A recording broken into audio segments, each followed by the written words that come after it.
Being an online child influencer can be a hugely lucrative business worth hundreds of thousands of dollars a year, even millions. The mega viral content can range from singing and dancing to a child reviewing a toy. Up until recently, there has been very little regulation of the content or protection for the children. Child actors are portraying a character and they're telling a story, whereas for the children on family vlogging accounts are having their real lives shared and used for entertainment. Chris McCarthy is the founder and executive director of Quit Clicking Kids, a Washington state advocacy and legislative organization. McCarthy has worked with lawmakers in Washington and Illinois to design laws that protect child influencers. A key area of focus is to ensure that a portion of the earnings for the featured child must be held in a trust account. We want to make sure that whatever they're doing to bring in clicks, to bring in revenue for the channel is getting compensated, and that they're receiving at least part of that revenue that they're helping to generate. Illinois became the first state to pass a bill that ensures financial compensation for minors who are featured in video blogs. It becomes law in July.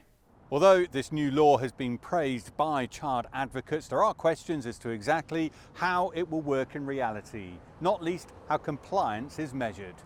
Martin Kamensky is the CEO of Revel CPA, a Chicago-based accounting firm for creatives and influencers. Even if we agree with the spirit of what it's trying to do, how can anyone possibly do the work of figuring out how much their children are in? Who does it get reported to? What are the consequences for doing it, for not doing it?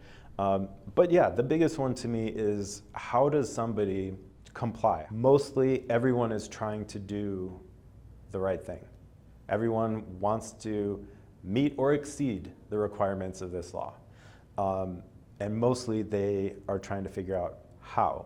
In the future, McCarthy hopes new laws can also include a provision that an internet platform would have to take all reasonable steps to delete a video at the request of a child star who has come of age, if the platform paid the parents for that content. Hopefully we can enact legislation before we have a whole generation that falls through the cracks and wants to know why they weren't protected.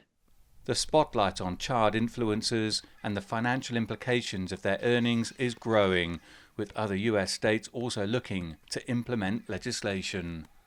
Dan Williams, CGTN, Chicago.